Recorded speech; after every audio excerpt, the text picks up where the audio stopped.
আসসালামু আলাইকুম। প্রিয় দর্শক, অন্য মঞ্চের আলোচনায় আপনাদের সকলকে আমন্ত্রণ জানাচ্ছি। এই নীলুফার চৌধুরী মনিকে যে মুখ বন্ধ রাখতে অন্তত তারেক রহমান বলেন নাই সেটা নিশ্চিত, কারণ ওই এমপি হওয়ার আগেও তিনি কিন্তু ভয়াবহ সব স্পর্শকাতর তথ্য একেবারে সামনে এনে ফাঁস করে দিয়েছিলেন। তিনি টক শোতে বসে বলেছেন যে আমরা ছাত্রলীগকে হেলমেট বাহিনী বলতাম, কিন্তু এখন তো দেখছি আবরার ফাহাদকে যারা পিটিয়ে মেরেছিল তাদের আইনজীবী হিসাবে কাজ করছে শিশির মনির, জামায়াতের প্রভাবশালী নেতা আইনজীবী শিশির মনির। তাহলেই বুঝুন কারা পিটিয়ে মেরেছিল, হেলমেটের নিচে কারা ছিল সে সময়। এই কথা বলার পরে তখন ছাত্র শিবির খুব স্বাভাবিকভাবে তেলে বেগুনে জ্বলে ওঠে। বিএনপির আলোচিত নেত্রী এবং সংরক্ষিত মহিলা আসনের এমপি নীলুফার চৌধুরী মনি আবার এমন এক বিস্ফোরক মন্তব্য করেছেন, তার ওপর আবার ভীষণ স্পর্শকাতর জুলাই মাসে বসে 2024-এর জুলাই আগস্ট আন্দোলন সম্পর্কে যে চারদিকে আলোড়ন পড়ে গেছে, তার নিজের দল বিএনপির ছাত্র সংগঠন ছাত্র দলের সভাপতি বলেছেন যে তিনি তার এই বক্তব্যকে ঘৃণা ভরে প্রত্যাখ্যান করেন। কারণ নীলুফার চৌধুরী মনি অনেক কথাই বলতে পারেন না, কারণ বললে পরে অনেকের কাপড় চোপড় নষ্ট হয়ে যাবে। এসব ভূমিকা করে এমন একটা বিষয় নিয়ে প্রশ্ন করেছেন যে প্রশ্নের উত্তর গত 2 বছরে পাওয়া যায় নাই, এবং এখন পর্যন্ত এমনকি নীলুফার চৌধুরী মনিদের সরকার ক্ষমতায় থাকার যখন 4 মাস পেরিয়ে গেছে তখনও এই প্রসঙ্গে রহস্যের কোনো অবসান হয় নাই যে স্নাইপার বন্দুকগুলো কাদের হাতে ছিল। পুলিশের হাতে ছিল। পুলিশের কাছে কি আসলেই স্নাইপার রাইফেল আছে, নাকি সেনাবাহিনী র্যাব কারা চালাচ্ছিল, কারা সুনির্দিষ্টভাবে এমনভাবে দূর থেকে নিশানা করে গুলিবিদ্ধ করার প্রশিক্ষণ সমৃদ্ধ বন্দুকধারীদেরকে মোতায়েন করেছিল সেই 2024 সালের জুলাই আগস্টে, সে বিষয়ে রহস্যের তো কোনো কুলকিনারা হয়নি। বারবার এ নিয়ে যেই প্রশ্ন করে তাকেই সকলে মিলে এমনভাবে চেপে ধরেন যে তার চাকরি রাখা দায় হয়ে পড়ে। স্বরাষ্ট্র উপদেষ্টা ব্রিগেডিয়ার সাখাওয়াত তিনি প্রথম 2024-এর 5ই আগস্টের দিন কয়েক পরেই পুলিশ এবং আনসার বাহিনীর আহত সদস্যদের দেখতে গিয়ে বলেছিলেন যে এদেরকে স্নাইপার দিয়ে গুলি করলো কে, আর পুলিশের হাতে তো স্নাইপার নাই, তাহলে কাদের হাতে, কোন সিভিলিয়ানদের হাতে এই বন্দুকগুলো ছিল, আর কারাই বা পুলিশ এবং আনসার সদস্যদের আহত করতেও স্নাইপার গুলি চালালো। চিন্তা করে দেখেন, পুলিশের হাতেই যদি থাকবে তাহলে পুলিশ আনসার সদস্যদের আহত করলো কারা? সেই ব্রিগেডিয়ার সাখাওয়াত ইউনূস সরকারের পুরো শাসনামল স্বরাষ্ট্র উপদেষ্টার চাকরি তার গেছে, কিন্তু অন্য মন্ত্রণালয়ে নির্বিবাদে চাকরি বাকরি শেষে যখন অন্তর্বর্তী সরকারের মেয়াদ শেষ হয়েছে সাথে সাথে পেটের ভেতর আর চেপে রাখতে না পেরে বাংলাদেশের একটি সংবাদ মাধ্যমকে ডেকে বিস্তারিত সাক্ষাৎকার দিয়ে বলেছেন তার কাছে এমন ছবি এমন ভিডিও ছিল বা আছে যেখানে যাদের হাতে স্নাইপার রাইফেল তাদেরকে বাংলাদেশি বলে মনে হয় না। তাহলে তারা কোন দেশের? সে প্রশ্ন অবশ্য করেন নাই সাংবাদিক কিংবা ব্রিগেডিয়ার সাখাওয়াতও বলেন নাই, কিন্তু বিদেশি যোদ্ধা এসেছিল সরাসরি এই ইঙ্গিত দেন ব্রিগেডিয়ার সাখাওয়াত এ কথার উপর ভিত্তি করে যে তিনি সেরকম ভিডিও এবং ছবি দেখেছেন, কিন্তু তদন্ত করতে পারেন নাই ইউনূস আমলে। আসিফ নজরুল অন্তর্বর্তীকালীন সরকারের সবচেয়ে প্রভাবশালী উপদেষ্টাদের একজন, তিনিও বলেছেন যে তাকেও নাকি স্নাইপার রাইফেলের কথা বলেছিলেন কোনো এক সেনা কর্মকর্তা তার বাড়িতে এসে। কাজেই বিএনপির এই এমপি যিনি সেই ছাত্রাবস্থা থেকে ঢাকা বিশ্ববিদ্যালয়ে ছাত্র থাকাকালীন সময় থেকে রাজপথের আন্দোলনের সংগ্রামে ছিলেন, যিনি পুরো এরশাদ আমলটা ঢাকা বিশ্ববিদ্যালয়ে ছাত্র দলের সক্রিয় কর্মী হিসেবে একেবারে সামনের সারিতে থেকে এরশাদ বিরোধী আন্দোলনে যোগ দিয়েছেন, তিনি প্রশ্ন করছেন যে পুলিশের হাতে স্নাইপার ছিল না, তাহলে স্নাইপার কার হাতে ছিল? কারণ তিনি ছাত্র দলের ছেলেপেলের কাছ থেকে এমন কথা শুনেছেন যারা বলেছেন যে তারা মিছিল করছিল এবং মিছিলে হঠাৎ পিছনে তাকিয়ে দেখেছে পিছনের একটা ছেলে মারা গেছে, মানে সামনেও কেউ মারা যায়নি পেছনেও কেউ মারা যায়নি, মাঝখানে একজন হঠাৎ করে নিহত হয়ে গেছেন, এবং কোনো আওয়াজ পাননি মিছিলে থাকা অন্যরা, এবং তার মানে সুনির্দিষ্টভাবে লক্ষ্য স্থির করে মিছিলের ভেতর কাউকে কাউকে গুলি করে মেরে ফেলা হচ্ছিল। এতটা দূর নিশানার বন্দুক ব্যবহার করে, স্নাইপার ব্যবহার করে, এই প্রশ্নটুকুই শুধু করেছেন নীলুফার চৌধুরী মনি। এই ভূমিকাটা করে যে তার মনে আরো অনেক প্রশ্ন আছে যেগুলো করলে অনেকের কাপড় চোপড় নষ্ট হয়ে যাবে বলে তিনি করছেন না, কিন্তু এই প্রশ্নটুকু তিনি করতেই চান যে জুলাই আন্দোলনে স্নাইপার চালিয়েছিলেন কারা, যারা আজ কথা বলে তারা কখন কোথায় কিভাবে সেনাবাহিনীর সঙ্গে দেখা করে এই কাজগুলো করেছিল, তাদের কতটা ভূমিকা ছিল। মানে তিনি হাসনাত সার্জিসের বিষয়ে বিশেষভাবে বারবার শুনেছি যে এরা তখন সেনানিবাসের ভেতর ঢুকে পড়ে সেনা গোয়েন্দা সংস্থা ডিজিএফআই এর প্রধান তো জামায়াতে ইসলামী এবং এদের সঙ্গে নিয়মিত যোগাযোগ রাখছিলেন জামায়াতে ইসলামীর রাজনীতি ঘনিষ্ঠ ব্যক্তি, সেগুলো পরে বণিক বার্তা সহ বিভিন্ন পত্রপত্রিকায় বেরিয়েই এসেছে। এবং এই ডিজিএফআই এর আদর আপ্যায়ন আমন্ত্রণের ভেতর যে তখন হাসনাত সার্জিসরা ছিলেন এবং তারা নাকি তখন ডিজিএফআই এর গাড়িতে করেই সারা ঢাকা শহর ঘুরে ঘুরে আন্দোলন দেখতেন আর সেনা সদর দফতরের ভেতর বসে বিরিয়ানি খেতেন, এসবের কথা উল্লেখ করে সম্ভবত নীলুফার চৌধুরী বলেছেন যারা আজ কথা বলে তারা কখন কোথায় কিভাবে সেনাবাহিনীর সঙ্গে দেখা করে এই কাজগুলো করেছিল, তাদের কতটা ভূমিকা ছিল। যাদের বলা হয় যে তারাই আন্দোলনের মেইন, এই আন্দোলনে কারা মেইন ছিল কেউ জানে না, আন্দোলনে অংশ নেওয়াদের একজন আরেকজনকে চেনে নাই, পাশে হাঁটতে গেছে, আন্দোলন করতে গেছে, পাশের একজন পড়ে গেছে, মনে করেছে যে সে নর্মাল পড়েছে, আসলে সে মারা গিয়েছে, গুলিটা সামনে থেকে আসছে না পেছন থেকে আসছে সেটাও জানে না, গুলির কোনো শব্দ হয় নাই, এটা স্নাইপারের গুলি ছিল। বাংলাদেশের সেনাবাহিনী এই গুলি চালিয়েছে, র্যাবে নিযুক্ত সেনাবাহিনীর কর্মকর্তাদের হাতে এই বন্দুক ছিল নাকি বাংলাদেশের পুলিশ বাহিনীর হাতেই ছিল? প্রশ্নটা তো খুব সিম্পল, কিন্তু সেই প্রশ্নের উত্তর কেন মিলছে না সেটা একটা প্রশ্ন বটে। এমনকি ওই যে বাংলাদেশের একটা টেলিভিশন চ্যানেলকে যে ব্রিগেডিয়ার সাখাওয়াত অন্তর্বর্তী সরকার থেকে বেরিয়ে এসে বিবেকের তাড়নায় নাকি পেটে চাপতে না পেরে যে বললেন যে বিদেশি যোদ্ধারা ছিল, তারা কিন্তু প্রশ্ন করেছিল যে কোন বাহিনীর হাতে ছিল, কি ছিল, এগুলো কি কোনোভাবে খোঁজ খবর করা হয়েছে কিনা। তিনি বলেছেন তিনি তো সময় পান নাই। মানে একটা লোক মন্ত্রী থেকেছেন, সেই সরকারে থেকে তার কাছে ভিডিও আছে, ছবি আছে, বিদেশি যোদ্ধারা ছিল, তিনি জানেন স্নাইপারে গুলি হয়েছে, কিন্তু কোন বাহিনী ব্যবহার করেছে সেটা পর্যন্ত চিহ্নিত করে না ইউনূস সরকার 2 বছরে কিংবা নীলুফার চৌধুরী মনির সরকার, বিএনপি সরকার গত 4 মাসে। এই যে নীলুফার চৌধুরী মনি এ ধরনের বিস্ফোরক মন্তব্য করে বসলেন এমন একটা স্পর্শকাতর সময়ে, সেটা নীলুফার চৌধুরী মনি ভীষণভাবে একরোখা সাহসী একরকমের একলা চলনীতি নিয়ে সেসব বক্তব্য ইউনূস আমল থেকেই দিচ্ছেন। কিন্তু মনে রাখতে হবে এর পরেও মানে ভীষণ প্রতিদ্বন্দ্বিতার মধ্যে কিন্তু দ্বিতীয়বারের মতো সংরক্ষিত আসনে নীলুফার চৌধুরী মনিকে এমপি পদে মনোনয়ন দিয়েছেন প্রধানমন্ত্রী তারেক রহমান, বিএনপি প্রধান নিজে। কাজেই এই নীলুফার চৌধুরী মনিকে যে মুখ বন্ধ রাখতে অন্তত তারেক রহমান বলেন নাই সেটা নিশ্চিত, কারণ ওই এমপি হওয়ার আগেও তিনি কিন্তু ভয়াবহ সব স্পর্শকাতর তথ্য একেবারে সামনে এনে ফাঁস করে দিয়েছিলেন। তিনি টকশোতে বসে বলেছেন যে আমরা ছাত্রলীগকে হেলমেট বাহিনী বলতাম, কিন্তু এখন তো দেখছি আবরার ফাহাদকে যারা পিটিয়ে মেরেছিল তাদের আইনজীবী হিসাবে কাজ করছে শিশির মনির, জামায়াতের প্রভাবশালী নেতা আইনজীবী শিশির মনির। তাহলেই বুঝুন কারা পিটিয়ে মেরেছিল, হেলমেটের নিচে কারা ছিল সে সময়।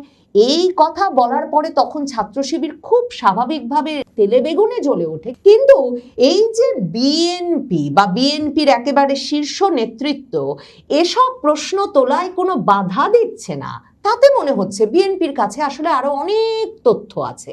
কারণ বিএনপি তো রাজপথে ছিল। এই নীলুফার চৌধুরী মনিরা আওয়ামী লীগের 1.5 দশকে তো বটেই, যেই সময়টায় বিএনপির বিরাট বিরাট নেতারা মার্চ ফর ডেমোক্রেসি সহ নানা রকম কর্মসূচি ঘোষণা করে বাড়ি থেকেই বের হন নাই, তখন পাপিয়া, নীলুফার চৌধুরী মনি, হেলেন জেরিন খান সহ বিএনপির নারী নেত্রীদের একটা দল রীতিমতো ঢাকা শহর কাঁপিয়ে রাখতেন বেগম খালেদা জিয়ার জন্য।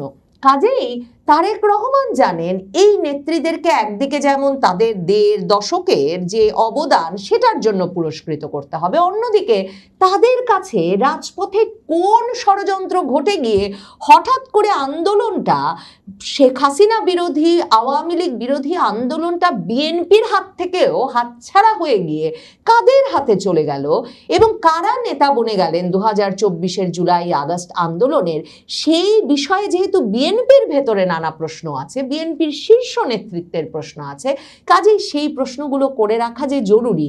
ভেতরে একটা ষড়যন্ত্র বা ডিজাইন ছিল কিনা সেই সন্দেহটা জাগিয়ে রাখা যে জরুরি, সেটা সম্ভবত বিএনপির শীর্ষ নেতৃত্ব খুব গুরুত্বের সঙ্গে মনে করে। বিএনপির এই নেত্রীকে চ্যানেল আইয়ের টক শোতে সঞ্চালক তখন প্রশ্ন করেছিলেন, তার মানে এটা কি কোনো ডিজাইন ছিল বা ষড়যন্ত্র ছিল? জবাবে নীলুফার চৌধুরী মনি বলেছেন, ডিজাইন তো অবশ্যই ছিল, ষড়যন্ত্র কিনা আমি বলতে পারবো না। তিনি আরো দাবি করেন, কারা মারলো কেউ জানে না, সামনে কোনো পুলিশও ছিল না, পুলিশের গুলি হলে তো সামনেই হতো, হতে পারে কোনো বাসা থেকে টার্গেট করে, ওপরতলা থেকে টার্গেট করে হয়তো গুলি করা হয়েছে। আমার নিজের কাছে অনেক প্রশ্নের উত্তর নাই। এখন বিএনপির ছাত্রদলের সভাপতি রাকিব আবার বলে বসেছেন যে তিনি নীলুফার চৌধুরীকে তার এই বক্তব্যের জন্য ঘৃণা ভরে প্রত্যাখ্যান করছেন, তার এই বক্তব্যকে। এখন রাকিবের বিপদটা দেখেন, এই ছাত্রদল সভাপতি এখন পর্যন্ত ঢাকা বিশ্ববিদ্যালয়ে তার দলটাকে নিয়ে ঠিকমতো গুছিয়ে বসতে পারেন নাই। ২০২৪-এর ৫ই আগস্টের পর থেকে ছাত্র শিবির সভাপতি হিসেবে সাদিক কায়েমরা বেরিয়ে আসার পর থেকে ডাকসু ভিপি হওয়া পর্যন্ত এই ছাত্রদল সভাপতি রাকিবুল ইসলাম রাকিবকে তারা চাচার বয়সী উল্লেখ করে বলেছেন যে এর সাথে ছাত্র আন্দোলনের ছাত্র নেতার কি সম্পর্ক, আর ওনারা তো পারেন নাই হাসিনাকে ফেলে দিতে, আমরা পেরেছি, কাজেই কেন ছাত্র দলকে এখন ঢাকা বিশ্ববিদ্যালয়ে ঢুকতে হবে? কাজেই ছাত্রদল সভাপতি রাকিবুল ইসলাম রাকিব এখন জুলাই আন্দোলনের প্রতি তার গভীর প্রেম দেখিয়ে জুলাই আন্দোলনে বিজয়ী পক্ষের কৃতিত্ব নিতে চাইছেন বটে, কিন্তু সাদিক কায়েমরা কিছুতেই তাকে এই কৃতিত্বের কিছুমাত্র ভাগ দিতে ২০২৪-এর আগস্ট থেকে এই ২ বছরে কিন্তু রাজি হয় নাই। নীলুফার চৌধুরী মনি গত 2 দিন ধরে আরো বেশি টকশো করে করে ব্যাখ্যা দিচ্ছেন যে কি বলেছেন তিনি, যে এত রাগ তার ওপর। তখন তিনি আবার বলেছেন যে কাটছাট করে বিভিন্ন গণমাধ্যমে তার বক্তব্য প্রচার করা হচ্ছে বটে, তিনি কখনোই জুলাই গণ অভ্যুত্থানকে ডিজাইন করা আন্দোলন বলেন নাই। তিনি যুগান্তরকে গত বৃহস্পতিবার রাতে বলেছেন, আমার বক্তব্য কাটছাট করে প্রচার করা হচ্ছে, আমি জুলাই যোদ্ধাদের পক্ষের মানুষ, আন্দোলনের সময়ও টকশো করেছি, আমি বলেছি পুলিশের কাছে স্নাইপার ছিল না, তাহলে এসব অস্ত্র কোথা থেকে এলো সেটার তদন্ত হওয়া উচিত। জুলাই ডিজাইন মন্তব্যের ব্যাখ্যা দিয়ে তিনি বলেন, আমি জুলাই ডিজাইন বলেছি এই অর্থে যে ষড়যন্ত্র করে আমাদের ছেলেগুলোকে হত্যা করা হয়েছে, আমি তো বলিনি জুলাই আন্দোলন ডিজাইন করা হয়েছিল। আমার বক্তব্যের মূল বিষয় ছিল আমাদের ছেলেগুলোর বিরুদ্ধে একটা পরিকল্পনা বা ডিজাইন করা হয়েছিল।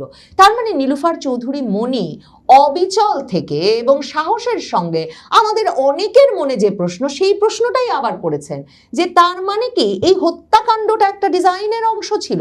তার মানে স্নাইপার রাইফেলধারী ব্যক্তিদেরকে বিভিন্ন জায়গায় বসিয়ে দিয়ে টার্গেট কিলিং করিয়ে এই আন্দোলনটাকে আসলে একটা চূড়ান্ত পর্যায়ে নিয়ে যাওয়া হয়েছিল? নীলুফার চৌধুরী মনি যে কথা বলেছেন, বাংলাদেশের সকল মানুষই সেটাই মনে করে যে পুলিশের হাতে যদি স্নাইপার না থাকে তাহলে কোন বাহিনীর হাতে ছিল বা কোথা থেকে অস্ত্র এলো, সেসব বিষয়ে সুনির্দিষ্ট তদন্ত হওয়া উচিত। সেটাই নীলুফার চৌধুরী মনির মতো সকলেরই দাবি। আর এসব প্রশ্নের উত্তর না দিয়ে কেন প্রশ্ন করা হলো তাকে যদি ঘৃণাভরে প্রত্যাখ্যান করা হয় কিংবা শিরোনাম করা হয় বাংলাদেশের সংবাদ মাধ্যমে জুলাই বিপ্লবকে অবজ্ঞা করে কি বললেন নীলুফার চৌধুরী মনি, তাহলে নিশ্চিতভাবে জুলাই আন্দোলন নিয়ে সন্দেহ, জুলাই আন্দোলনকে অবজ্ঞা করে কথা বলা এবং জুলাই আন্দোলনের পেছনে একটা নীল নকশা ছিল কিনা সে প্রশ্নটা বারবার উঠতেই থাকবে। তারেক রহমানের হাত দিয়ে গোলাম আজম পুত্র হলেন লেফটেন্যান্ট জেনারেল। এরপর কি? বাংলাদেশের এই মুহূর্তে সামরিক অঙ্গনে সবচাইতে বড় এবং চাঞ্চল্যকর খবর কোনটি তা কি আপনারা জানেন? হ্যাঁ, আপনারা এরই মধ্যে জেনে গেছেন যে অবসরপ্রাপ্ত 150 জন সামরিক কর্মকর্তাকে ভূতাপেক্ষ পদোন্নতি দেওয়া হয়েছে। বিগত আওয়ামী লীগ সরকারের আমলে চাকরিচ্যুত, বরখাস্ত এবং বাধ্যতামূলক অবসরে পাঠানো সামরিক কর্মকর্তাদের ভাগ্য এক ঝটকায় বদলে গেছে। মোহাম্মদ ইউনূসের অন্তর্বর্তীকালীন সরকারের বিশেষ সুপারিশে তারেক রহমানের প্রশাসন সশস্ত্র বাহিনীর 150 জন কর্মকর্তাকে দিয়েছেন রেট্রোস্পেক্টিভ প্রমোশন বা ভূতাপেক্ষ পদোন্নতি। আর এই পদোন্নতির সবচেয়ে বড় চমক কোথায় জানেন? এই তালিকায় রয়েছেন জামাতে ইসলামের প্রয়াত আমির গোলাম আজমের পুত্র আব্দুল্লাহ আমান আজমি, যিনি একসময় ব্রিগেডিয়ার জেনারেল হিসেবে বাধ্যতামূলক অবসরে গিয়েছিলেন। তাকে এক লাফে দেওয়া হয়েছে লেফটেন্যান্ট জেনারেল পদে ভূতাপেক্ষ পদোন্নতি। শুধু পদোন্নতি নয়, কোটি কোটি টাকার বকেয়া আর্থিক সুবিধাও পাবেন এই কর্মকর্তারা। দর্শক, প্রথমে আমাদের একটু বোঝা দরকার যে এই রেট্রোস্পেক্টিভ প্রমোশন বা ভূতাপেক্ষ পদোন্নতি বিষয়টি আসলে কি। সহজ ভাষায়, অতীতে কোনো কর্মকর্তাকে যদি অন্যায়ভাবে বা রাজনৈতিক কারণে পদোন্নতি থেকে বঞ্চিত বা চাকরিচ্যুত করা হয়, তবে তাকে পেছনের কোনো একটি নির্দিষ্ট তারিখ থেকে পদোন্নতি দিয়ে তার চাকরি জীবন সংশোধন করা হয়।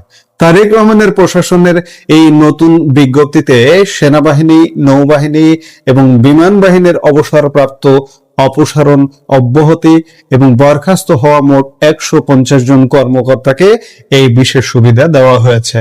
এর ফলে তারা শুধু পদের সম্মানই ফিরে পাচ্ছেন না, বরং ওই পুরনো সময় থেকে শুরু করে আজ পর্যন্ত সমস্ত বকেয়া বেতন ভাতা এবং বিধি অনুযায়ী সমস্ত আর্থিক সুবিধাদিও বুঝে পাবেন। তবে চমক এখানেই শেষ নয়। চলতি বছরের 5 ফেব্রুয়ারি প্রতিরক্ষা মন্ত্রকের জারি করা আরো একটি বিজ্ঞপ্তির দিকে যদি আমরা তাকাই, তবে দেখব যে সেখানেও পূর্ববর্তী আওয়ামী লীগ সরকারের আমলের সশস্ত্র বাহিনী থেকে বরখাস্ত, চাকরিচ্যুত, বাধ্যতামূলক অবসর, অকালীন অবসর ও স্বেচ্ছা অবসরে যাওয়া আরো 141 জন কর্মকর্তাকে একইভাবে ভূতাপেক্ষ পদোন্নতি দিয়েছিল অন্তর্বর্তী সরকার। অর্থাৎ সব মিলিয়ে এক বিশাল সংখ্যক সামরিক কর্মকর্তা পুরো ক্যারিয়ারের খোল নলচে বদলে ফেলা হয়েছে। প্রায় 300। তারেক রহমান দিলেন 150 জন, ইউনূস 141 জনকে দিয়েছেন, অর্থাৎ 291 জনকে ভূতাপেক্ষ পদোন্নতি দেওয়া হলো। একটি জিনিস লক্ষণীয়, ইউনূসের 141 জনের মধ্যে কিন্তু গোলাম আজম পুত্র আব্দুল্লাহ আমান আজমি নেই। তারেক রহমানের 150-এ আছেন এবং সেটি নাকি ইউনূসই সুপারিশ করে গিয়েছিলেন। এই 150 জন কর্মকর্তার মধ্যে সবচেয়ে আলোচিত নামটি হলো ব্রিগেডিয়ার জেনারেল আব্দুল্লাহ আমান আজমি। তার এই পদোন্নতি নিয়ে অনেকের মনেই নানা প্রশ্ন উকি দিচ্ছে। লেফটেন্যান্ট জেনারেল পদে তো পদোন্নতি দেওয়া হলো, এরপর কি? এরপরে কি সেনা প্রধান?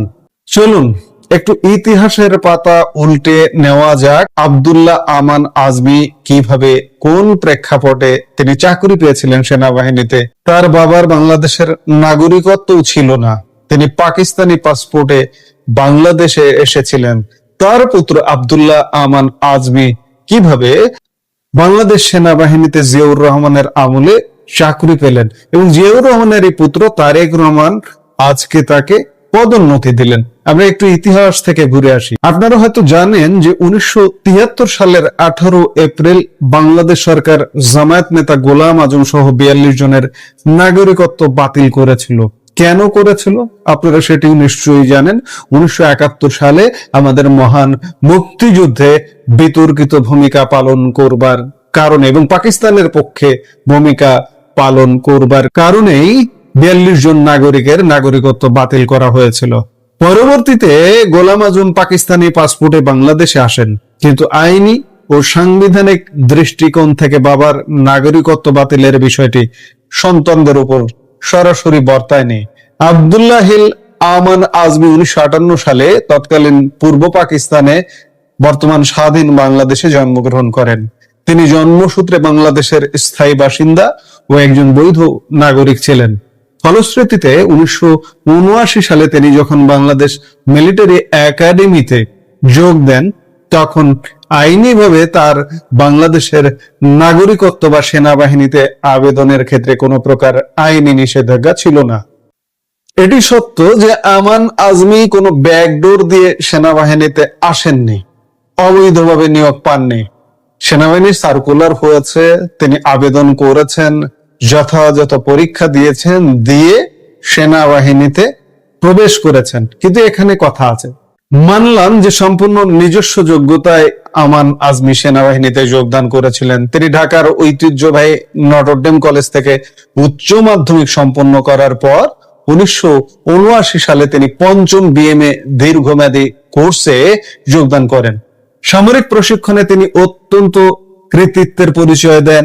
ক্যাডেট হিসেবে তার পারফরমেন্স ছিল চোখ ধাঁধানো, যার প্রমাণ হিসেবে তিনি লাভ করেন বাংলাদেশ মিলিটারি একাডেমির সর্বোচ্চ সম্মান সোর্ড অফ অনার। 1981 সালের ডিসেম্বরে তিনি ইস্ট বেঙ্গল রেজিমেন্টে সেকেন্ড লেফটেন্যান্ট হিসেবে কমিশন পান। জিয়াউর রহমানের আমলে বিএমএ তে যোগদান করলেন। মিলিটারি একাডেমিতে ট্রেনিং এ চাকরি পরীক্ষা বা যা যা ফর্মালিটিস মেনটেন করে তিনি ট্রেনিং এ যোগদান করলেন। জিয়াউর রহমানের মৃত্যুর পর 1981 সালে এরশাদ আমলে তিনি কমিশন লাভ করেন। এখন অনেকের মনে প্রশ্ন যে গোলাম আজমের পুত্র কিভাবে জিয়াউর রহমানের আমলে সেনাবাহিনীতে যোগ দিলেন। আসলে 1975 সালের রাজনৈতিক পট পরিবর্তনের পর জিয়াউর রহমানের সরকারের আমলে সামরিক বাহিনী ও সিভিল প্রশাসনে লোকবল নিয়োগের ক্ষেত্রে পারিবারিক বা রাজনৈতিক ব্যাকগ্রাউন্ড যাচাইয়ের কঠোরতা কিছুটা শিথিল করা হয়েছিল। মূলত প্রার্থীর নিজস্ব যোগ্যতা, শারীরিক ও মনস্তাত্ত্বিক পরীক্ষা এবং বিএমএ এর পারফরমেন্সকে প্রধান যোগ্যতা হিসেবে দেখা হতো। আমান আজমি মেধার ভিত্তিতে পরীক্ষায় অলরাউন্ডার হিসেবে উত্তীর্ণ হওয়ায় তার নিয়োগ প্রক্রিয়া সম্পন্ন হয়েছিল। অর্থাৎ জিয়াউর রহমানের আমলে চাকরিতে প্রবেশে পারিবারিক ব্যাকগ্রাউন্ড শিথিল করা হয়েছিল। যদি পারিবারিক ব্যাকগ্রাউন্ড দেখা হতো কিংবা পুলিশ ভেরিফিকেশনে যদি পারিবারিক ব্যাকগ্রাউন্ড, চাকরিতে কিন্তু একটা পুলিশ ভেরিফিকেশন আছে, পারিবারিক ব্যাকগ্রাউন্ডটাকে যদি ধরা হতো তাহলে আব্দুল্লাহ আমান আজমি চাকরি পেতেন না, কারণ তার বাবা বাংলাদেশের নাগরিকত্ব থেকে বাতিল হয়ে গিয়েছিলেন, পাকিস্তানের নাগরিক ছিলেন। পুত্র আমান আজমি যতই যোগ্য হোক, বাবার অযোগ্যতার কারণে ভেরিফিকেশনে আটকে যেতেন। অর্থাৎ জিয়াউর রহমানের বদান্যতায় চাকরি পেয়েছেন।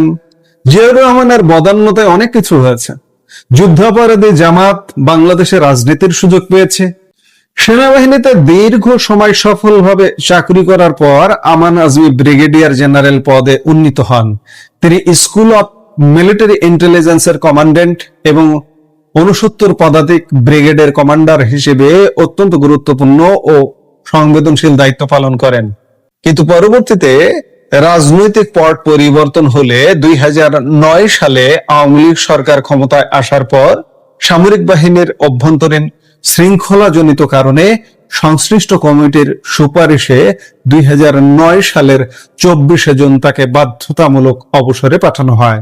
দীর্ঘ 15-16 বছর পর 2024 সালের অগাস্টের অন্তর্বর্তীকালীন সরকার তার সেই বরখাস্তের আদেশ প্রত্যাহার করে আর 2026 সালের নতুন বিজ্ঞপ্তিতে তাকে দেওয়া হলো এক অবিশ্বাস্য ভূতাপেক্ষ পদোন্নতি। বিজ্ঞপ্তি অনুযায়ী তাকে 2011 সালের 26 ডিসেম্বর ভূতাপেক্ষ মেজর জেনারেল, অবসরের আগে লেফটেন্যান্ট জেনারেল পদে ভূতাপেক্ষ পদোন্নতি দেওয়া হয়েছে। এর ফলে তিনি ব্রিগেডিয়ার জেনারেল ও মেজর জেনারেল উভয় পদে থাকাকালীন বকেয়া বেতন ভাতা ও বিধি অনুযায়ী সমস্ত আর্থিক সুবিধা লাভ করবেন। দর্শক, অন্তর্বর্তী সরকারের সুপারিশে তারেক প্রশাসনের এই পদক্ষেপকে একদিকে যেমন সামরিক বাহিনীর বঞ্চিতদের ন্যায় বিচার হিসেবে দেখছে একটি শ্রেণী, ঠিক অন্যদিকে তা রাজনৈতিক মহলে এক নতুন সমীকরণ ও আলোচনার জন্ম দিয়েছে।